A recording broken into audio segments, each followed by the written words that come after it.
Vamos a profundizar en el análisis de estas elecciones presidenciales en Ecuador. Para ello vamos a hablar con un hombre que conoce muy bien ese país, con José Alonso, periodista, profesor de la Universidad Rey Juan Carlos y exasesor de Rafael Correa en la campaña que le llevó a la presidencia en 2006. Señor Alonso, gracias por estar con nosotros. Gracias a ustedes. Hace solo 2 años y medio que Correa llegó al poder. ¿Nos puede explicar, en primer lugar, por qué vuelve a haber elecciones tan pronto?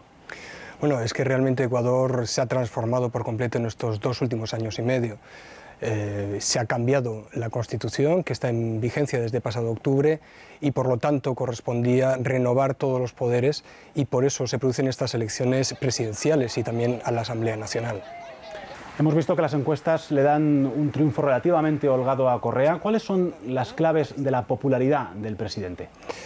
Quizá no habría que buscar tanto las claves de la popularidad del presidente, sino las claves de la derrota de la oposición. En este momento en Ecuador, como ocurre en otros países de América Latina, la oposición no existe. No existe, por ejemplo, la oposición en Paraguay, no existe la oposición en Venezuela, no existe la oposición en Ecuador.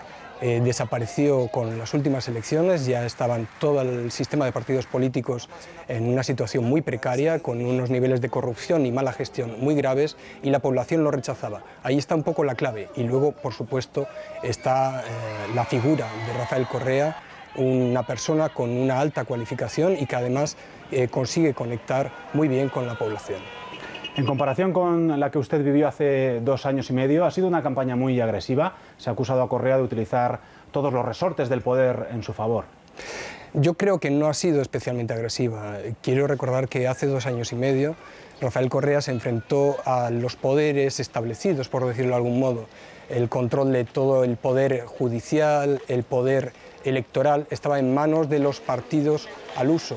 Y Rafael Correa, apenas con recursos económicos, tuvo que hacer una campaña muy complicada, una campaña que se parece bastante a la que ha hecho este año, recorriendo cada uno de los puntos del país, no una, sino 2 veces, y enfrentándose a una campaña sucia terrible. Quiero recordar que en el año 2006 en la televisión se pasaron una y otra vez vídeos en los que se mostraban imágenes incluso de víctimas de atentados de las FARC y se relacionaba a Rafael Correa con este grupo. Entonces creo que no ha sido especialmente difícil esta campaña, sino que se parece un poco a las anteriores y quizá el resultado vaya a ser consecuencia de la reproducción de ese modelo. ¿Puede tener alguna influencia en el resultado de esa polémica por la presencia de las FARC en territorio ecuatoriano? No lo tuvo hace 2 años y medio y no debiera tenerla en este momento.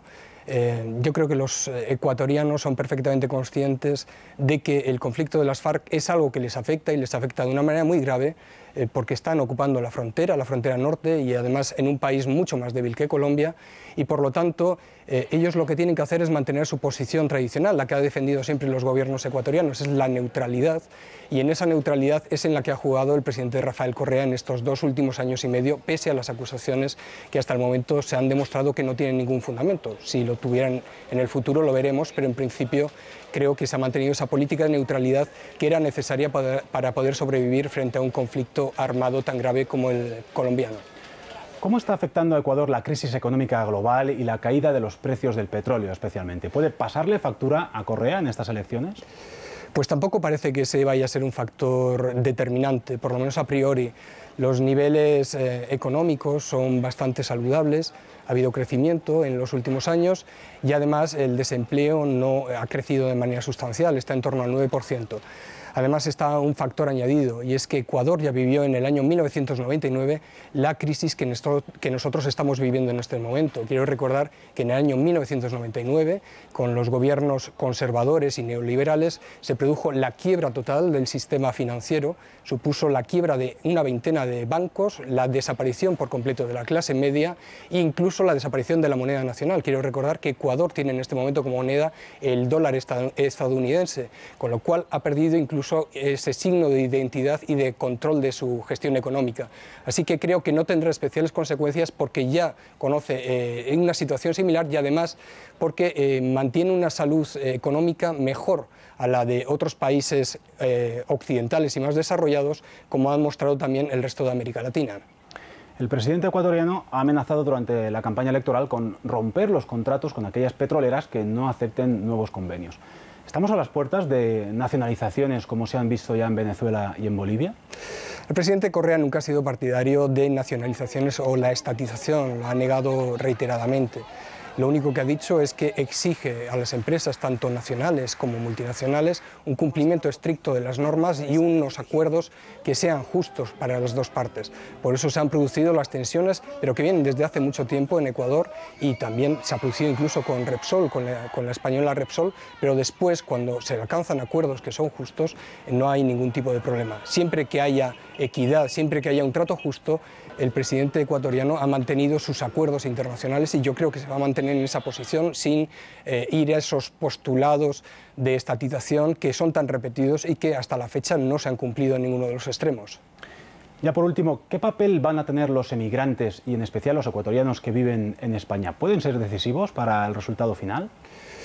Yo creo que el resultado final ya está determinado con independencia del voto de los emigrantes. Es decir, Rafael Correa ganará con los votos de los ecuatorianos que viven en Ecuador, pero sin lugar a duda el voto de los emigrantes, de los migrantes como dicen en Ecuador, va a ser importante y posiblemente muy de apoyo a la política de Rafael Correa. Rafael Correa ha sido quien ha propiciado que ellos, por primera vez en la historia, tengan derecho a elegir desde fuera de su propia patria a un presidente y tengan representantes en la Asamblea Nacional, una cuestión absolutamente inédita.